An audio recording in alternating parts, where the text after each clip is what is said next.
Before the Bounce, SA only footy sports covering AFL, SNFL, Amateurs, SA Country League, plus On the Couch with Ando, stock reports, all this and plenty more before the Bounce starts now.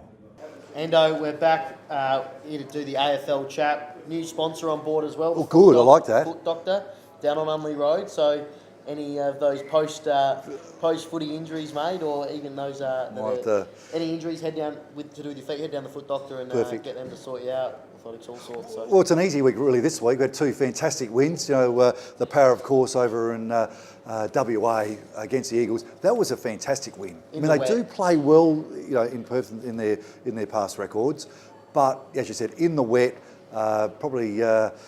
Backs against the wall a little bit, coming off a bit of a loss, but just fantastic. And what we forget is West Coast have had the wood over and beating them the last couple of times they've played after the siren as well. Yeah, I know. It was a big game for them, one that I didn't see coming, but it just looked like they worked the West Coast out. And from word go, they looked like they were there to play footy. They ran hard, really using the ball beautifully, create that run. No turnovers. The turnovers over the last couple of weeks of both sides have been so poor. Yet last weekend, was excellent. Well, when you think West Coast, you think Jeremy McGovern, Kennedy. These high fly markers, intercept marks. That's what you think when you think West Coast. And Port just looked like they were willing to play dirty and probably by that kick the ball along the ground and just try and gain meterage rather than sit the ball on Jeremy McGovern's head to just take easy. They were there to win. Yeah, you could sense that. The whole body language from Wurgo when that ball bounced and led beautifully by Travis Boak.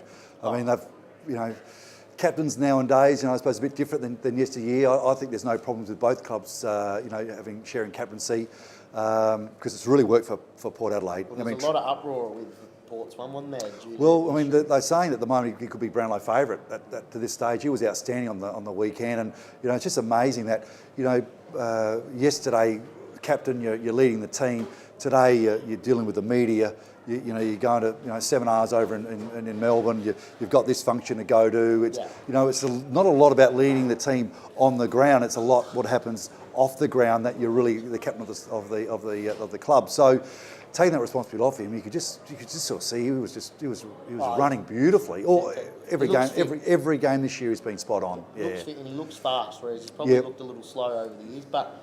Yeah, you bring that, and how's some of the kids they've brought in this year? Well, you look at like Rosie, Butters, Dersma, they're the three that obviously they're hoping to re-sign the next week or so for. I think they've offered them a couple of year contracts. They're exciting players, really exciting players.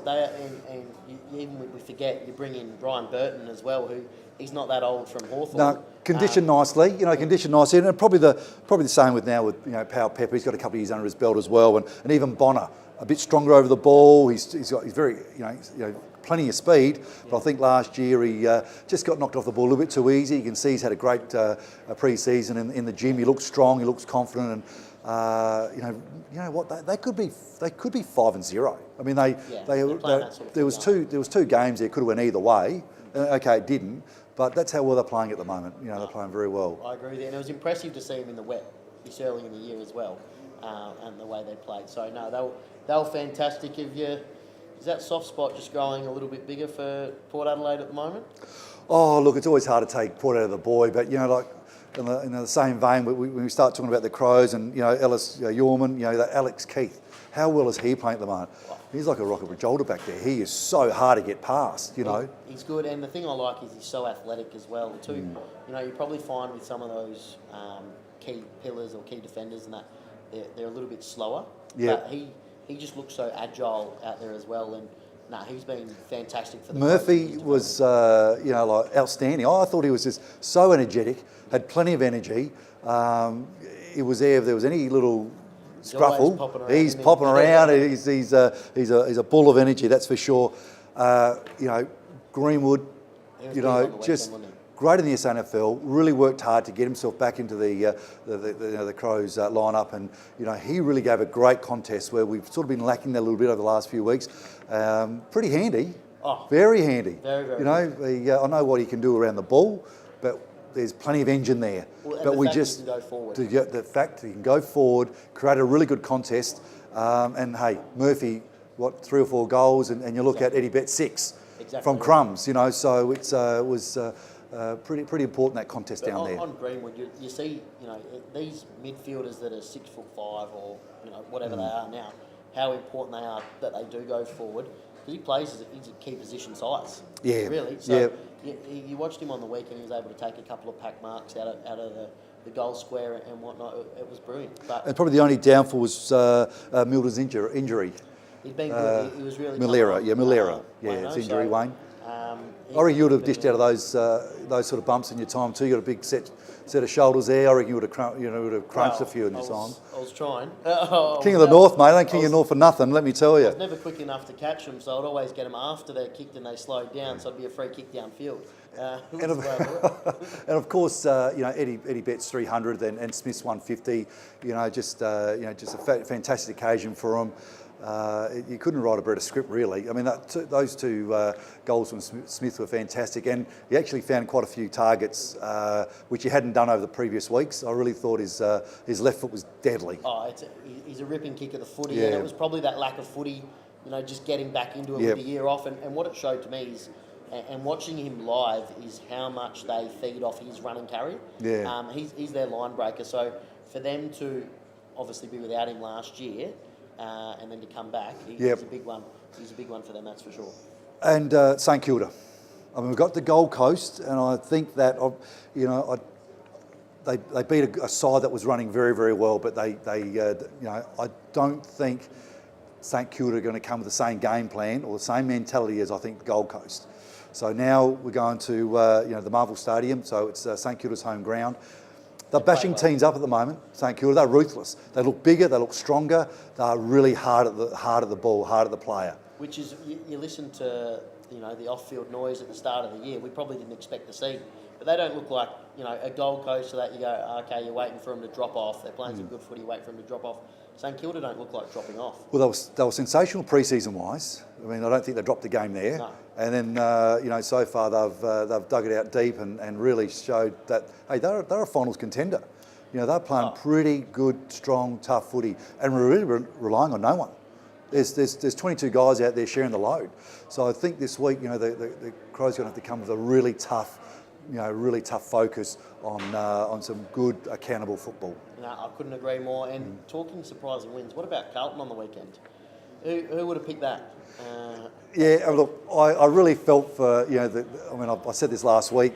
When they scanned over to the bench when Gold Coast kicked the ball 1 or 2 seconds before the siren, Carlton go down.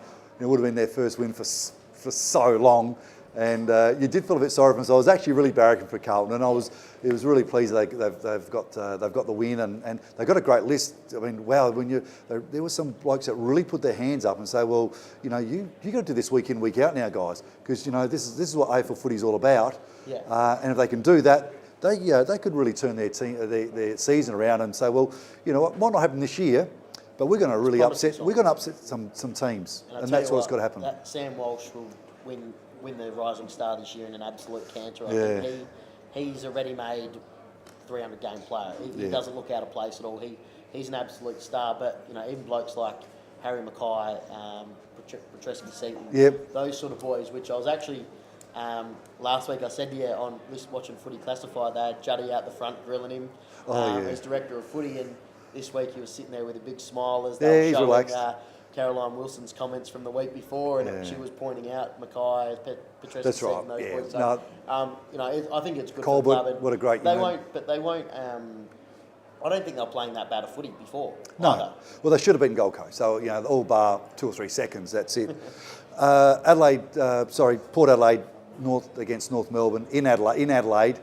I mean, North Melbourne they're going to be nasty. They have to be. They've got to take the gloves off and just go and play some incredible football because they've had a tough week. Yeah, I'll be heading down with the North. But Melbourne you still can't Star. beat class, and I think Port are classy. Oh, Port! I've got Port will beat us. I think Port will beat us by 10 goals plus. But you got to still, as bad as it sounds sometimes, as bad as it is sometimes, you still got to be loyal and stand by your club. So I'll head down. I only get to watch them once a year. So no, mate. The AFL season's been a beauty, and you've actually made some sense, which is good. I'm trying to. Great. We'll be back shortly. Ando, what a fantastic show so far, mate. Live exchange is brilliant, absolutely brilliant. Yeah. You still haven't, you got that pint yet? He owes me a pint and a little schnitzel and chips, so I can't wait for that after the got show. this. Yeah, He's everyone's coming eating and back, drinking so, in front of me, but that's okay. It's a beautiful tap beer down here as well, mate. Let's get straight into it. We got the SANFL Talk, brought to you by Peter Page Holden. The one and only, the one and only. We've got the man himself in Luke Page. Thanks, Matty. Yeah, thanks, Ando. Great to be here. Look, it's fantastic. I mean, how long have you been or involved at Central Districts as a family? Yeah, well, from day dot. The old man Pete was originally From day dot. Yeah, it was a cult in North Adelaide, and was told when the zone changed, when Central was brought in, that he was therefore then playing for Central. So he was played 100 odd games in reserves before the league team came. Was in the first ever league squad.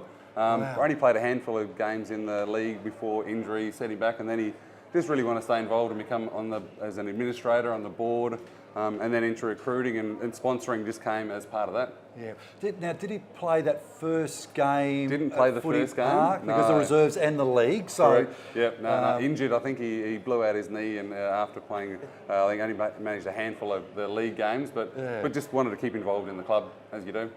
Mate, let's talk. Growing up around Central Districts and whatnot, did you have a kick yourself? Oh, absolutely, yeah. I mean, when you're involved, the days were going to every game, no matter where it was.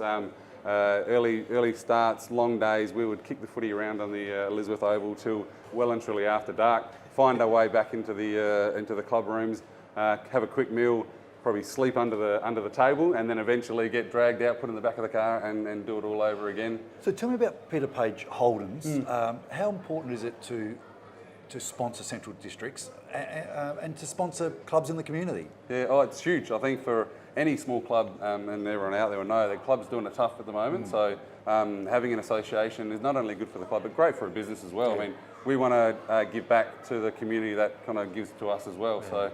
That long-term sponsorship, it's hard to actually quantify what you get out of it.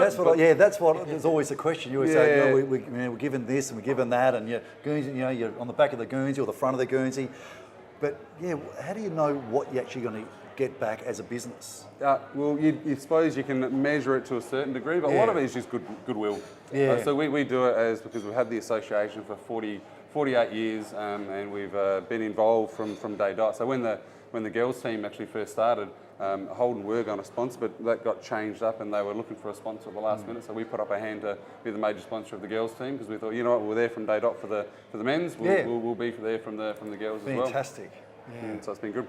And I want to speak to you about that. Obviously, fantastic SANFL bringing in the women's comp. So was it a no-brainer for you guys to sort of get on board with the women's team? Yeah, it really was. I think it's such a growth opportunity for the girls and involvement, and then also for the club rooms as well. For the clubs to have the extra families coming to the club, eating a food, having a beer behind the bar, and just getting involved just helps the club room, help the club out as an entity, as a business, because that's always hard to run. And then it just opens up another whole market for us for a sponsorship for girls. It seems like you've watched a lot of footy in your days. Yeah, absolutely. Some of your favourite players? Growing up, obviously the great man Johnny Platten was the number 44 on the back of the Guernsey. Oh, is that right? You didn't give Peter Bubner? Oh, no, I love Peter Bubner. Rudy Mandermaker. Oh, big Rudy, of course, likes of Chopper Hanley, Greg Smith. And Wilbur Wilson, and Gilbert McAdam. We just had some quality players down the doggies. Let's go back to Wilbur. Yeah. He was a household name. We had a guy at school. His name John Wilson. But his name from grade 4 to right today is Wilbur Wilson. And it's so. If it happened at one school, it probably would have happened in 100. Completely, yeah. He really was a household name. One of those icons in that era, and the skills on show were just spectacular.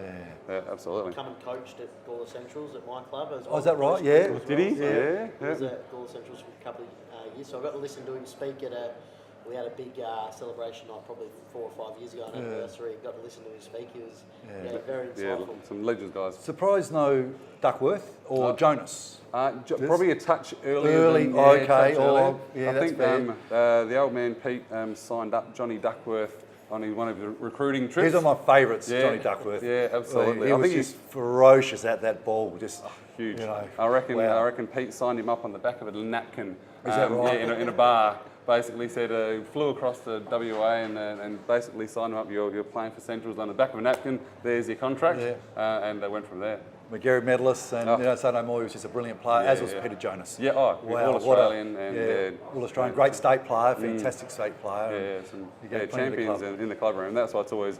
I think it was always a good association for us to get on board and stay on board for so many years. They were pretty tough though, because I played Sturt in my my first game in '83, and it was great. Played at Footy Park, all went well. We won, lovely. Yep.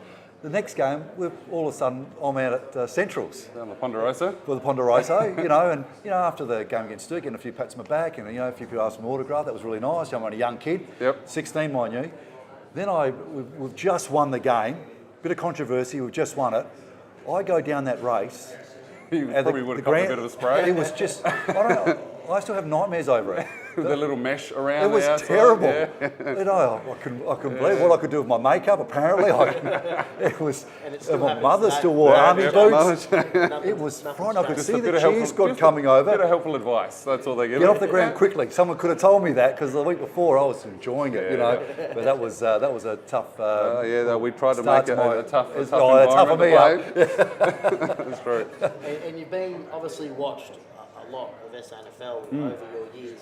Have you seen the game or SANFL footy change in that time? Is there anything that you really noticed that's really changed or been different? Yeah, I suppose it's tough to see the crowds diminish over the years. I think now more than anything, a lot of my mates are going back to SANFL because it's something that you can take your kids along to. You can. It's a real solid brand of footy. Steak sandwich on the mound, little beer, beautiful. Absolutely, and it's a real no-nonsense style of footy. You know the guys, they're still working away. Still full forward, still centre half forward. There's a system where they get to the forward line, and we love goal kickers. And I think you're not quite getting the ticky-touch free kicks as well. So I reckon it's a great game to watch. And I wanted to jump in.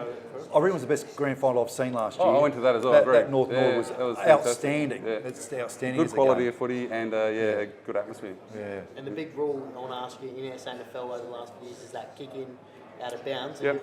Do you think it speeds up the game? I like it because instead of the old deliberate, get rid of the deliberate, because that can be so subjective of whether someone actually, with that. Whether they're trying to do it, whether they're not trying to do it. Gets rid of it. If you kick it out, then it's just quickly ball in. And once gets you the get play used going. to it, it actually is it's a really good part of the game. It's not like a hindrance at all. No, I don't It mind took a little while to get used to, but Yeah, me now too. you see bang, in it bit goes. like- I think it's a great rule. It just stops the scrimmages of football, which Yep. I think we all want. We all want to stop. Yeah, and So I think it's fantastic. keeps it going. And obviously Central's been a huge part of Holden's over the year. Yep.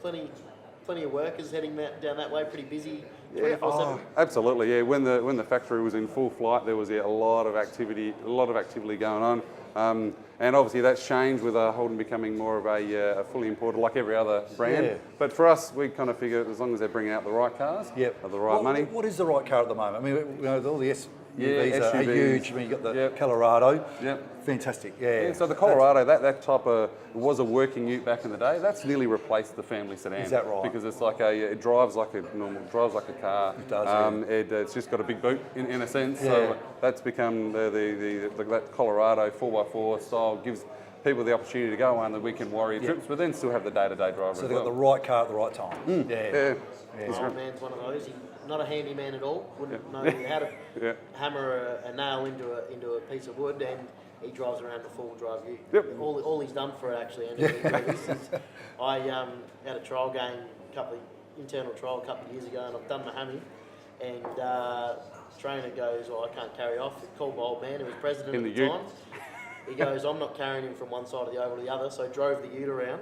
Great. Put me up on the back of the ute and drove me around. So There's no way he's going to carry you. so side couldn't carry at the moment. Nah. So, Versatile. Dad goes, "I'm not wasting the time," so I just brought the ute around. The whole boys just All the great. boys They would love that. absolutely wet They themselves. would love that. They've got another little business on the going at the moment. Yeah. A little bit of a gin. Yeah, Tell us a bit about it. I know we've got a bottle there. So the red hen. So like with everything, it's good to have something a little bit on the side involvement. So myself and a few mates grew up in Gawler, so that was why it was good to introduce this to the Exchange, who's the Damien McGee and the boys stock it at the Exchange, which is great. Yeah. We all grew up in Gawler together.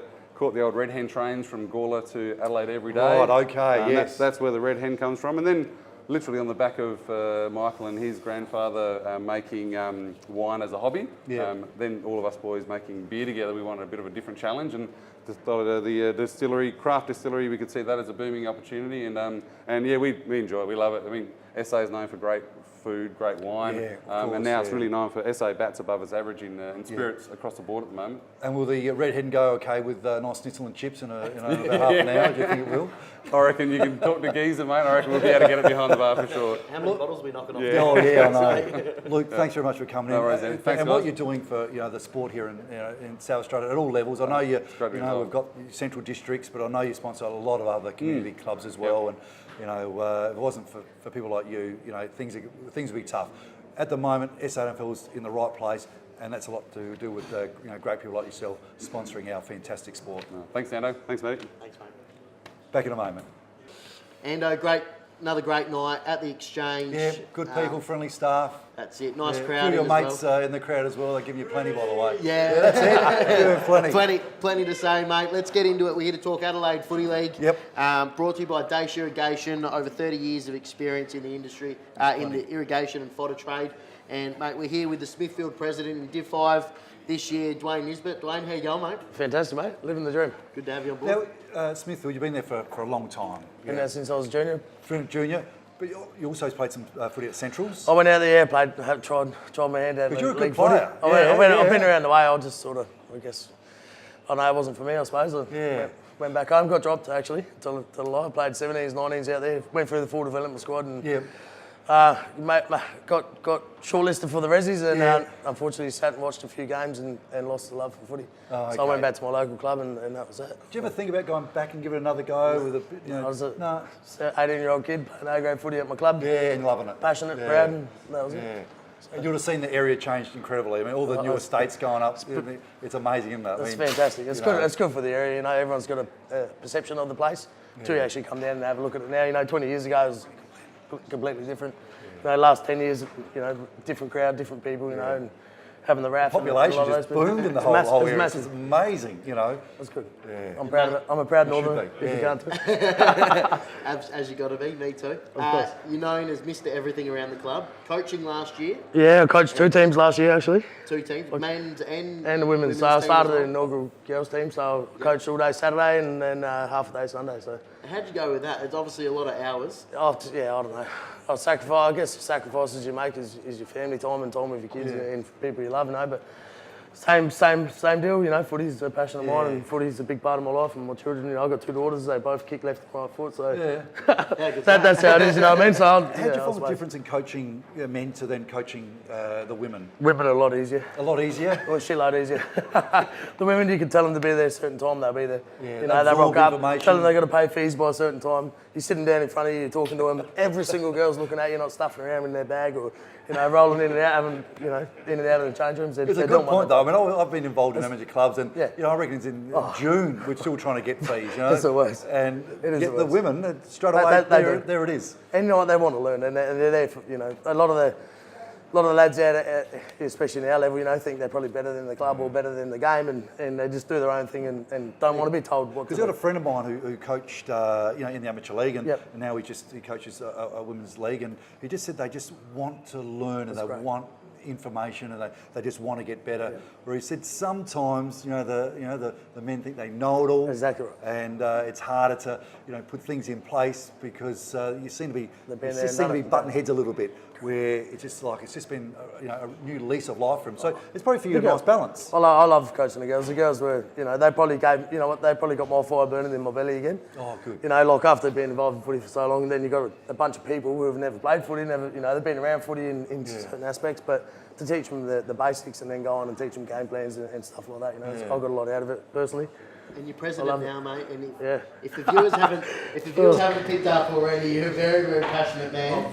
Love your footy. How have you found the difference in terms of coaching to being the president? A lot more time, I guess. I don't know. It's a lot more time. You know, it's a lot more. It's like our footy club's not only a footy club, we're a social club, so we're involved in there. We've got darts, netball, bloody, everything. Yeah, we got a lot in there. Cricket, we got 3 cricket teams, and it's a lot. It's literally a 12-month job and 24/7. But I don't know. Like I said, I find time, and I've put a lot of people around me, a lot of friends and family into positions to help me out. Just help you out, yeah. But still, it's a lot. We talked briefly just before about the boom of the whole area over the last 20 years, but with that's also a lot of other community clubs. Yes. I mean, you've got a lot of community clubs and footy teams in very close proximity.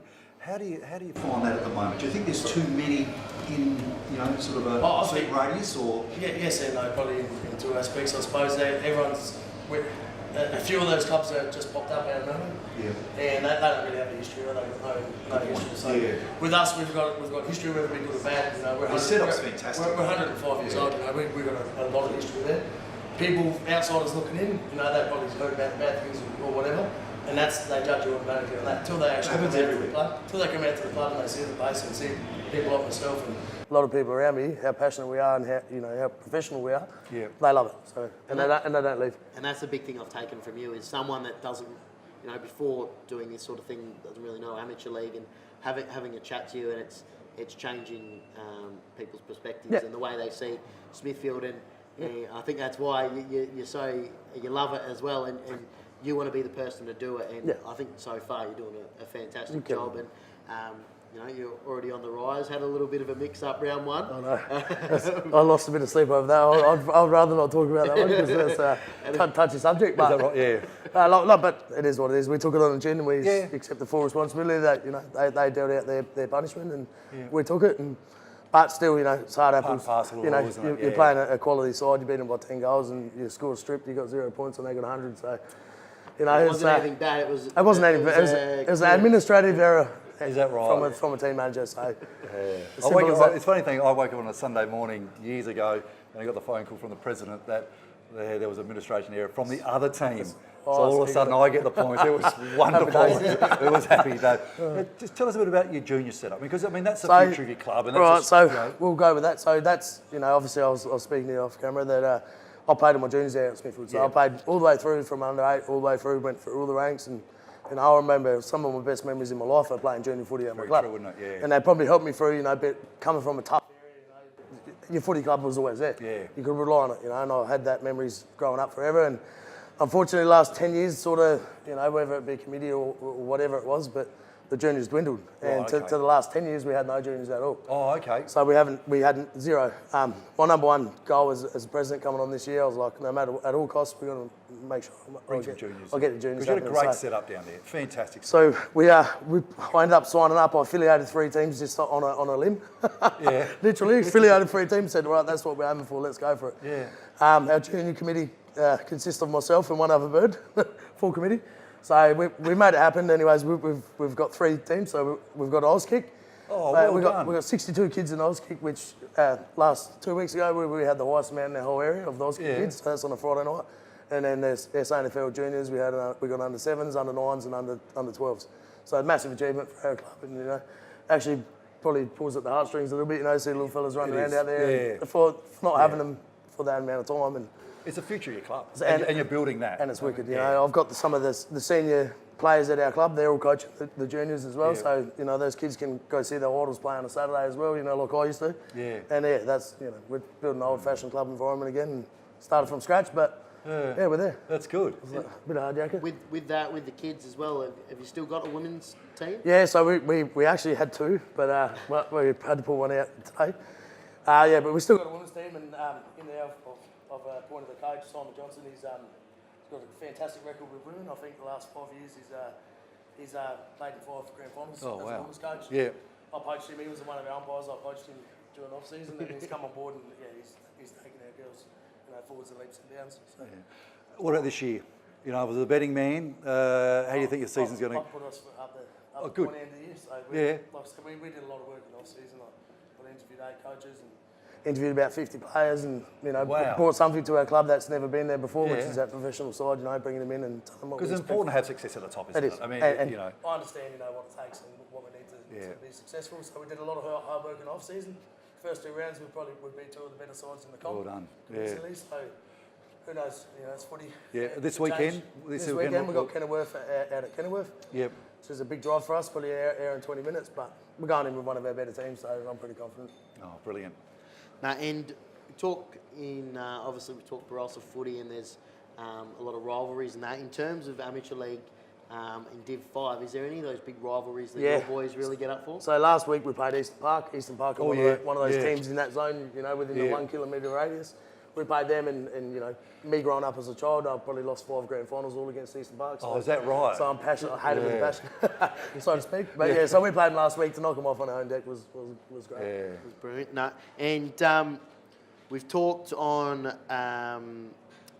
We talked about it earlier with Wayne Carey. You've been pretty lucky to have him on board as basically an ambassador 100% for the club. So talk us a bit about that. Yeah, so that all started, I guess, from a business point of view. But Wayne's, if anyone doesn't know, he's from the northern suburbs. So he grew up originally. He come from Bendigo, Victoria, come to South Australia, and he landed smack bang in Smithfield. So he played back in the early days, and he understands the area. Went to Smithfield High School, and I bumped into him at a gala event, and we started chewing the fat, so to speak, and shared a lot of common interests. And sort of he said, "Yeah, I'll put my hand up and give us a chop out." Man to his, stuck to his word. He's come out once. We're in regular contact. He's going to come back out a few more times through the year and promote the club. So that's great. From another bloke from the northern suburbs who's proud about where he come from. And Very good contact to have up your sleeve. Yeah.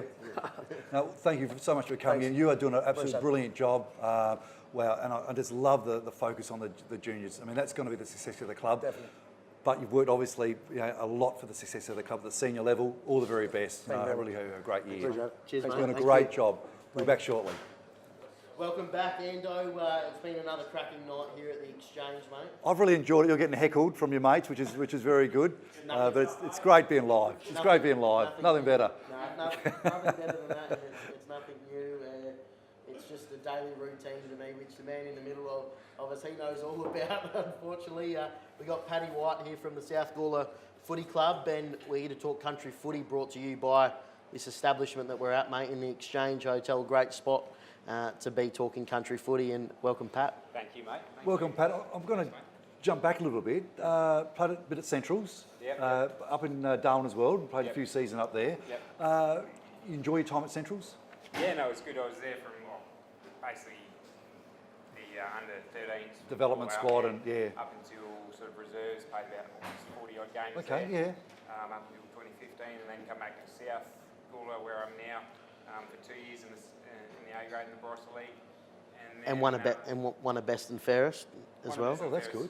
Yeah, it was good. Yeah, good. And the next year sort of had a bit of a rough break my foot, where we sort of didn't make finals that year, so I wanted a bit of a fresh start.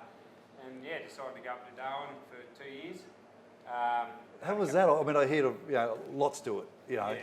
Great experience. Yeah, definitely. I had a couple.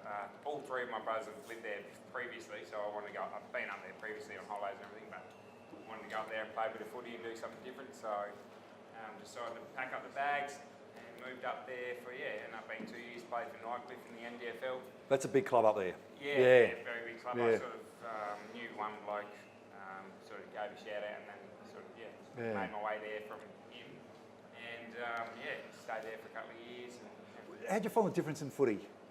It's obviously you hear about it's very fast. Yeah, very skillful. Very skillful. Yeah, you've got a lot of special players there. The Indigenous players from all over the NT.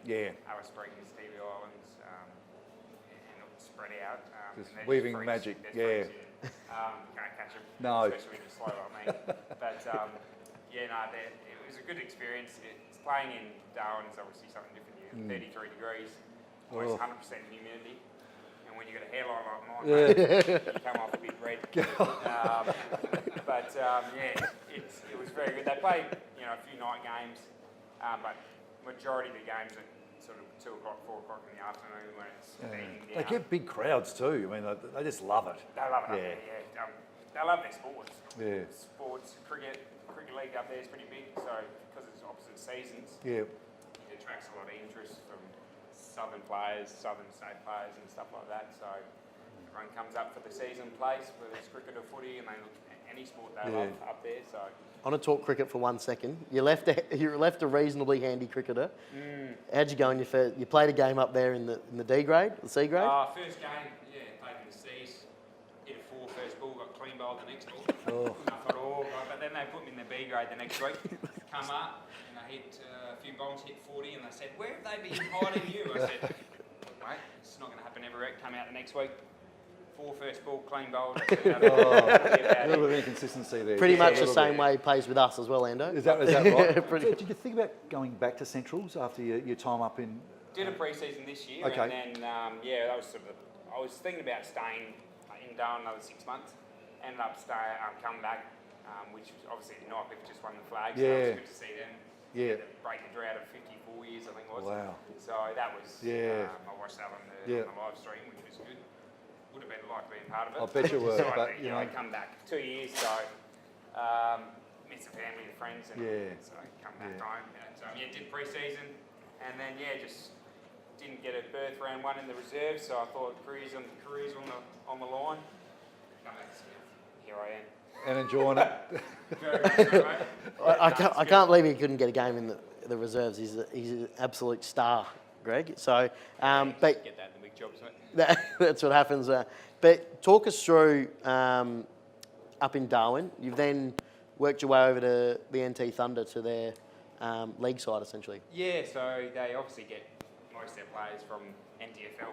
Oh, of course, yeah. Obviously get a few recruits, like this year they've got Jack Hanneth and a few other boys. Templeton. The majority of the players are players from the NTFL, whether they're local or blokes who have, like me, moved up. Yep. And then they play right in the NTFL like I did and get in the squad. So I played about 10 games last year, which was a good experience. And who do you play against? So it's the NEAFL, so Sydney Reserves, Brisbane Reserves, and then you've got the local teams of Astley, Southport, the Brisbane team, Sydney Uni, Canberra.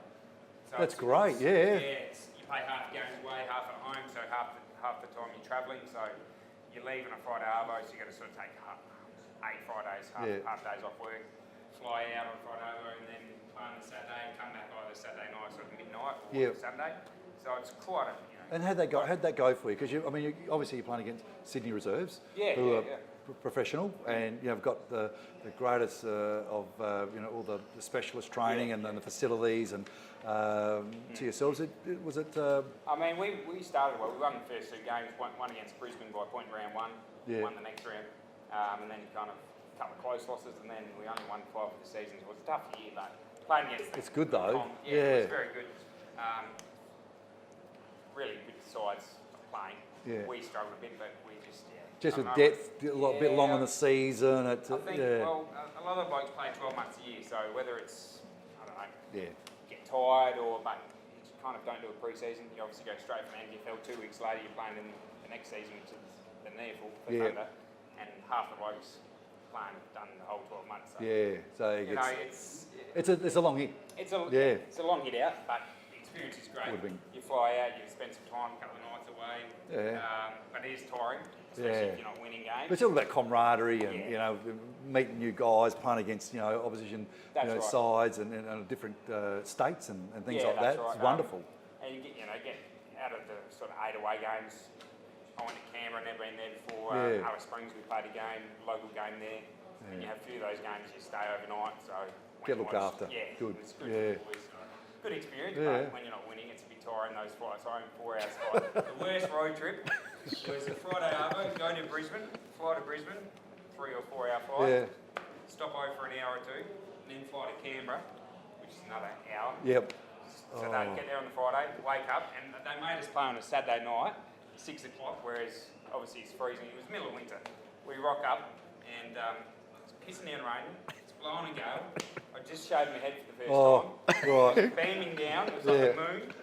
And I'm said, bloody, this is the coldest I've ever been. First quarter we smashed by 5 goals. Then we were even once we warmed up. Went back down the race half time, come out again, smashed again. Then we warmed up. We went all right. But that's the worst part. Flight home, horrible. It wasn't a flight home. We had to get up at 4 in the morning on Sunday morning after getting beaten by 50 points. The coach said, boys, you're not getting dinner tonight. We get dropped back at the hotel. No dinner.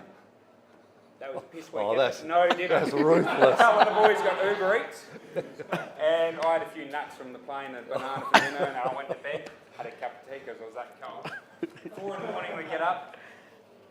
3-hour bus ride to Sydney, and then a 4-hour flight back to Darwin. Worst road trip in those AFL blokes. They've got a tough mate. Yeah, Mate, that's Paddy tough took one. I'm exhausted. I'm exhausted. He's an energizer bunny, and I would say he's South's spiritual leader as well. If you watch him on a Saturday, he's actually very funny to watch because of just how aggressive and passionate he is compared to anyone else on the field. Pat, you spoke quickly about the bald head that night. Let's just talk through how the bald head come about. Oh, my mate Jack was up on holiday. He came up, threw a few lures out there, get a bowling ball, salad tap, and then we had a few beers that night, and You thought, why not? Mrs. went to bed, Yeah. got the shaver out. After saying that you couldn't do it. So after saying, no way that's happening, It's not happening. woke up the next morning, It she happened. woke me up and said, what's happening? I had a pillow on my head, brought her back. She said, what have you done? Didn't speak to me for a couple of weeks, but threw back, so it was all right. So she would have been happy you're playing in freezing, Well, she would have been freezing happy Nigel temperatures. Smarts was in her bed. What about that? And and he's not just he's not just a footballer. He is an entertainer himself. He's actually lead singer in a band. Although he got the sack for going to Darwin. Mate, Is that something you'd like to get back into? You're singing, the Mate, band? I'm waiting for Off-Kill to reach back to me. All right. It's, Exchange I'm on Hotel, I'm on hiatus corner. at the moment. I'm just waiting for the call. But they do have a much more musically talented bloke in the band at the moment. Is John that right? He can actually sing and play, whereas I was just a bit of a mug who could create a bit of energy. But That's all right, though. Sometimes they're the best concerts, as you know. And Paddy, talk us through. I've just lost my train of thought. Listen to you. Sorry, mate. You're right. You do a show on a Sunday night on your own Facebook page called The Sunday Spill. You get 100 comments of blokes giving it to you. Why have you stopped? I think I'm just waiting for the right opportunity, build a bit more material up, and probably bring that back in the season. Footy season coming around pretty quick. I reckon the comedy festivals for you next year, I reckon. If, Well, couple be of bucks, making a return for the Barossa. Oh, geez, there we go. Sunday night Barossa Spill. Just sits on a live Facebook video and cops it from the rest of us boys Fantastic. watching him and tries to sing his songs. So very funny man. Patrick, thanks so much for coming in, mate. And all the best for the rest of the year. And what a colourful character as well as a colourful career. But so far, brilliant. Thank you very much. We'll be back later. On the Couch with Ando, and it's brought to you by Rachel Laurie from Ray White's North Adelaide. So thank you very much, Rachel. With me today, Mick Bryan. Mate, thank you very, very much. Thanks to you, Ando. Good to see you. Now, President of the Barossa League. Yeah. It's a massive job, and you've been doing it for a while now. 5 years, yeah. I've been on the board 19, so... Yeah, Wow. Yeah, So when did you, because I know you're from Rosewater area, Yep. when did you first come up to... come up here in 1990, and then Yep. I got connected with Williston for 10 years, and then finished there, and then went onto the board. I went onto the board? Yeah. So, because I know at the moment when you look at your point systems and your pay systems, obviously does that make it hard? I mean, getting players here, all of a sudden you got a club that wants to recruit 3 or 4. Yeah. You've got to worry about points. You've got salary So caps now. Makes it hard. Well, we always had the point system in on the old import rule before the salary cap come in. Yeah. So it goes on a win ratio. Yep. Win-loss ratio. So if you're on top, it depends on the amount of games you went. You might have got 0 to 3. You get so many players, yeah, right? yeah. So you can have 3 players, or you got 3 points. Now that was the old days as imports. Yeah. Nowadays it is points. So if you're on top, you might only get 6 points. Okay. So therefore you can get 1 and a bit. SNFL players.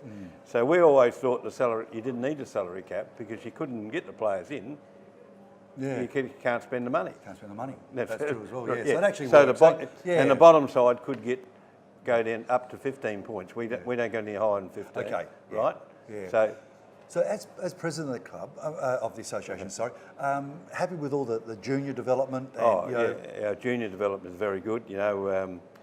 It's always been a super league, hasn't it? I mean, Yeah. I know it because my sister was down at Newry, and she was on the at board board, there, yeah, and went and watched a few games, and always very strong. Oh, we had lad that played for Gold Coast last week, drafted this year, McClellan from Tanunda. Oh, fantastic!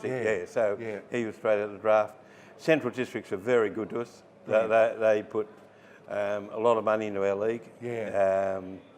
The other clubs that I speak to around the country meetings, they don't put nowhere near the money that Centrals, Yeah. and they provide. great club. Our junior development is good, and we go right down to under nines, and a couple of clubs are struggling at the moment. The smaller clubs out at like Freeling and Kapunda, but they're fielding sides all right. So that's well, Freeling will probably boom with the new freeway going through, and all of a sudden you're going to have all the problems in the world. You're going to have that many kids out there. Yeah. So in 5 all to takes 10, turn, 10, doesn't it? It goes. It's a cycle. Yeah. So do you have to go to like every week you have to go to a game, or you go to your old team and just we the board doesn't go to their home clubs. I'll see Williston 2 or 3 times a year. Yeah, of course. But I go to a different game each week. Yeah. So this Thursday I'll see 2. Yeah. I'll go because we've got 2 Anzac Day games. Yeah. Tanunda play Barossa at Tanunda, and Newry. Fantastic. Newry Brilliant. play Anguston at Newry. So I'll do half at Tanunda, then shoot up to Newry. Yeah. And there'll be big crowds at that. Last year on this round, the 4 games was split over 3 days. Yep. We totalled over 8,000 people. Wow. And you'll have special events that's happening at the grounds for Anzac Day. The local Anzac, RSL, should I say? Local RSL do the whole ceremonies at both grounds. Yeah, isn't that fantastic? Yeah. And there's medals named after people who were killed from the area. Yeah. So that's for football and netball. Fantastic, yeah. So where did you play your footy? Because I mean, I know you're Rosies. Rosies, so all Rosies. All Rosewaters. So what brought you up here though? I come up and bought a pub down the road here. You brought okay. So, I mean, your family's always been involved. So you had the Albert Hotel. You still got the Albert Hotel, of course. Peter took it over, and so I come up here, and that's how. Yeah. And so you still got your pub now? No, I'm out of that. No. Just retired, just enjoying yourself. I do a bit of work for a mate in the valley in the Brewhouse at Anguston. But, and your old man was my first coach at Rosewater. Is that right? Oh, Wally. Yeah. Is that right? Yeah. And I played with your Uncle Chook. So how many games did you play at Rosie's then? 150. Geez, you're not. Yeah, so you've spent a long time out there. Yeah. And any good memories? A couple of good memories. My dad obviously yelling at you, like he did me plenty of times as well. Yeah, he was a tough coach, they tell me. Oh yeah.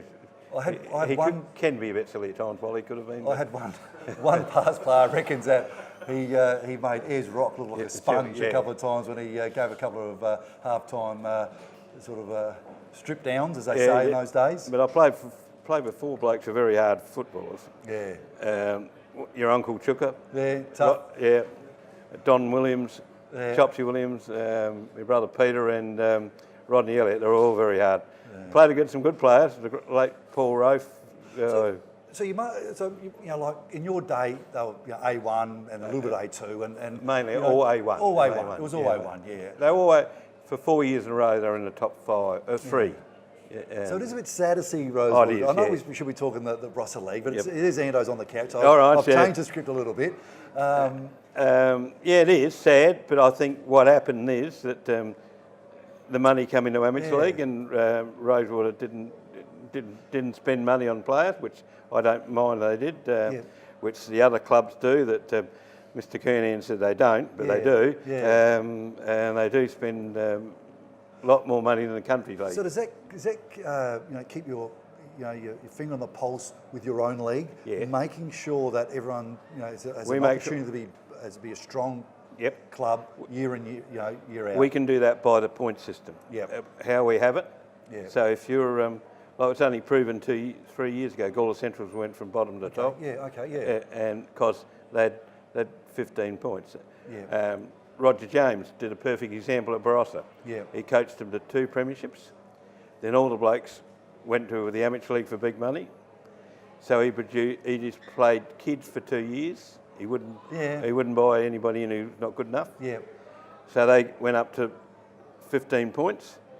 Then he got Miles in now as coach, and Roger coached all these kids, got them all the games under the belt, taught them everything, took over, then they won 2 more premierships. So it rotates. You've got to keep it. You want an even competition. And don't what you? I we're mean, all hopefully happy is that all our clubs are financially viable. Yeah, see, that's we important. get. Because I was coaching out at Hallett Cove in the Southern League, and we had one team at like Aldinga and a couple of teams out there would win by 30 goals. Yeah. And then you play Ranella and Morphettvale and a couple of and you it's a goal the difference either way. Yeah. And that was always it's always an issue, I suppose, for the presidents to make sure that that they've got it's an even competition, and when you're going to support your team, you've got half a chance of winning. Yeah.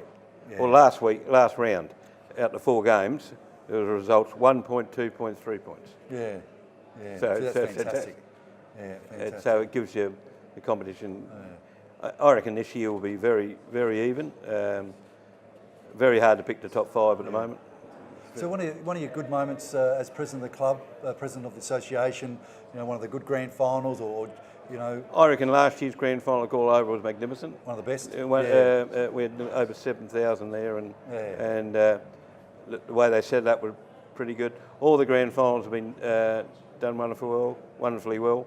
I think this, now that we're live streaming football, is a big plus. Fantastic. And we thank the organisation for that. So you get one game. We get one game every week is live stream. Fantastic. So tomorrow it's Tanunda and Barossa at Anzac Day.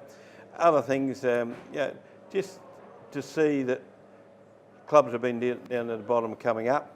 Yeah. Just the general competition strong. Juniors are strong, great. You've really got them and sit nicely. And we're lucky because we work with netball. Yeah. And I was talking about that last week, how fantastic it is to, you got the footballers out there just over the other side of the oval, you got the netballers going against it, and they just come together as a beautiful community. Yeah, it's a great relationship, that's a very big plus for us. No. And we're lucky over the last few years to have a bloke like Roger James in our league. Yeah.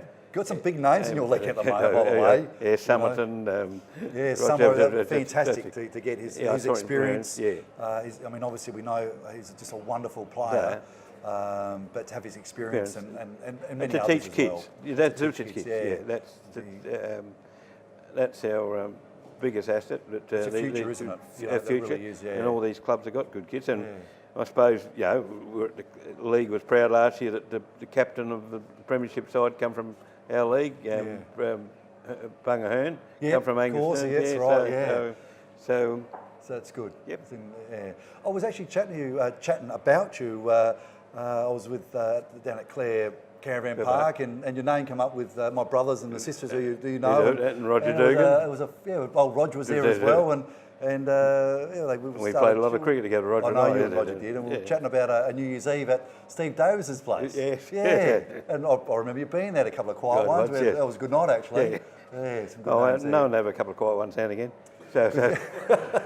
Is that right? Yeah. Mate, thanks so much for joining on the couch. And thanks, Anno. Thank you. Really and you're doing a wonderful job, and have the association up in lights like you've got them, and all the best for this week's round. No, it's really important, to your league and also to you. To commemorate, Anzac. I think it's fantastic, mate. And I thank you for my time. Thanks for giving me time. Thank you. Back shortly. Ando, up next, we've got the stock report, one of my favourite segments, brought to you by your good mate David Pittman, fantastic. Taylor Collison's, great people down there. Yeah, love their sport, love their footy, which is fantastic. Mate, let's get straight into it. Big week for the stock report, with especially with your Crows, but let's get started. Brad Scott. Now, before we get to Brad Scott, I want to get to Eddie Betts, because I noticed you've put him on here on the list, but 2 weeks ago, I reckon you sold him. I reckon you got rid of him. And 6 goals, 300 games, probably kicked the goal of the year. And all I thought about was you. I thought, I reckon, correct me if I'm wrong, I reckon you sold him on the stock report. I might have, yes. Oh, jeez. Controversial to Crows. Okay. But, one I was right. Joshy Jenkins, you said to hold on to him. Yes, that's 1-1. That's 1-1 because I did say hold, and I sat on the fence on that one. Looking after you, old Crows boys. That's it. Mate, let's get into this week's Brad Scott. Brad Scott, probably if it wasn't for Melbourne, he would have copped a lot more heat. There's no question about that, and they've copped plenty this week already. Look, I think the president's right. I reckon it might be time to go. You know, they're just not going anywhere. North Melbourne. They should have gone to Tasmania 4 or 5 years ago, but they're just like, as Wayne Carey said, they're just not a well beater at the moment. They're just there as part of the numbers, and that's not good enough. And one thing Wayne said that I loved as well is that we're irrelevant. No one wants to talk about us. Like no one. It's taken 5 rounds for people to actually start going. Hang on. They're down the bottom. What are they doing? It's taken them 5 weeks to pick it up. You hear about Melbourne and all these other. You're right. They jumped on Melbourne so quickly, and they, Paul Roos out in the press saying not good enough, and and it happened pretty well straight away. Yet with North Melbourne, it's just been floating. It's just been floating along, and I think Wayne's right. And as probably one of the greatest players, to see his club in a disarray and not really spoken much about, it's probably very, very disappointing, and I think they need to clean out. And I tell you what, it's hard as a supporter, and I love that you brought up Paul Roos because he's the man for the job. Give him, pay him whatever he wants. You get him to sign a 3-year deal. He's the man to turn the corner for us. I forgot also you're a North Melbourne supporter. Oh. Yes, so it's been that hard times. So his stock report's hard on you at the moment, but I think each week. I think they're right. I think they need to clean out. Yeah, I'm not sitting on the fence. Not just footy, I think from the board as well. I think there's a bit more ruthlessness needs to be had. Well, it's interesting you say that because that was a fair bit of the actual article. It's not just the coach, it's and the assistants. Yeah. It's the board. Yeah. Out they go. Let's freshen up and let's get them talking about something positive for once. So we're selling. I'm selling. Yep, I'm with you there. And we've spoken about them briefly, but Melbourne, where are you with them? Being disappointing, but you still just think they're going to come good. They got a bit of bite to them. When you got Viney and Petrakis and those sort of players, the great big ruckman who's just a huge man. They've got the talent, to take that next step. Whereas North Melbourne, I don't think they have. They haven't got anything. No. Whereas I think Melbourne have got something, and they've just got to put it together like they did last year. Yeah, I've been saying it each. I'm with you. I'm holding. I'm holding on them. I'm saying it every week. I'm really disappointed. I'm really disappointed in Melbourne. I think they've been really lacklustre. I've heard that they've had a pretty average pre-season. Well, I heard a lot of them even today. They were saying a lot of them come back in horrible nick. Horrible nick. Probably really, still staying on their performance. You're only good as your last game. Yeah. And so far the last few games have been pretty average. And I think the one they'll be most disappointed in is Stephen May. They've come out and said that he actually returned in horrible condition, and he's their big recruit. And he's their big recruit. He's meant to be the one that was the missing piece of the puzzle for them. And I tell you what I reckon hurts them as well, Endo. That's Jesse Hogan not being there. I don't think they. He gives them fight, doesn't he? He gives them fight. I'd hate to stand him because I reckon he's really nasty, and he's a pretty ruthless sort of guy. And to lose him and then obviously the club off field and pre-season was obviously very average. And just thinking about last year. Yeah, and so you're going to hold 2 weeks. I'm with you there. Yep. And I went and watched them on Sunday, but the Crows, are they back for you? Well, I think they played really well. You could sort of see, they just had a different game plan. They held onto the ball. They must have listened to us last week where they, so they went to that sideway kick for that 30 metres just to hold the ball and not go long all the time and make it too difficult for Jenkins and Big Tex. All of a sudden, Tex got a bit of confidence, quite a few possessions, 3 goals. And a lot of the players got plenty of the ball. Well, they're actually giving their forwards space and hitting him out in front and allowing him to run onto, which they're probably struggling with. Well, they just move so quickly, as you said, in the forward line. I mean, like Smith's, and congratulations to Smith as well, as 150, 2 magnificent goals, but their speed going into the forward line, they'll get in there quickly, giving the forward line a chance, and coming to the ground where Eddie Betts was just outstanding. How good were Gold Coast? I thought they were really average. Yeah. They were really average, and I think it's a really important win for the Crows, but I don't think you can hang your hat on beating Gold Coast in Adelaide. That's my only thoughts. I agree with you there. I thought at quarter time with both teams. It was a tug of war, wasn't it? Not kicking a goal. Yeah. I would have given Gold Coast the win there. Played scrappy, and they probably brought Adelaide down to their level, but they just kicked into gear after that, I thought. And once they got clean. And that's been their probably biggest downfall all year. They just haven't been clean, especially with their handballs to create that run. Once they sort of got that underway, wow, they were quick. They were quick. And we've spoken about him, Eddie Betts. how's that goalie's kick? That's So, what he's there to do. Well, it's funny. I didn't go to the game. I was at a caravan park down at Clare, and not everyone was Crow supporters. He kicked that goal. We only had a little TV. Everyone stood up, and you could hear the whole caravan going crazy. And I said, that's one of the best goals I've seen. That was a cracker. Well, I was filthy. The old man hooked me up, and we had some nice little tickets in the room. Had to take the missus out she had to go and do a function. And I've heard the roar from outside. I had to watch the replay on the big screen. So I've watched the whole game, missed the last 5 minutes. So, she copped a bit of a spray after that. You don't want to miss those great moments in sport, that's for sure. That's all good. Ando, another great stock report for another week, and I'm sure we'll have another good one. I just do want to talk to you, just before we go, thanks of course to Taylor Collison's, Joshy Jenkins. Let's just briefly have a bit of a chat about him, because, on the stock report, do you hold him? I mean, he's 6'5", he moves very well, we know what he can do, or do we sell him? And this is serious now. I mean, he went on SBN and spoke on the radio, said that he didn't agree. He didn't agree with the decision by the match committee to drop him down to the SANFL. Didn't have a great game. Got probably lucky to be a dozen. Maybe that and a couple of goals. I thought it was coming. You thought it was coming. He didn't, which really surprised me a little bit. Obviously it didn't sit well with him, which I was really surprised with. Is that a bit of a crack in saying, well, maybe I'm not comfortable with the Adelaide Footy Club? I think as soon as you start publicly going back at your coach, the relationship's gone. I think. I think he's on the way out. Do you think he could be on our stock report every week? It's going to be a week to week. But I think he's on the way out, and they signed him on that big contract that they probably shouldn't have. He was playing some good footy at the time. We know what he can do though. That's the thing. We know what he can do. A couple of weeks, I think he's just got to head down, bum up in the SANFL, kick a few bags, and he'll be straight back. But his effort on the weekend probably shows that he's not interested in doing that. Yeah. What a stock report. You've just handled that beautifully.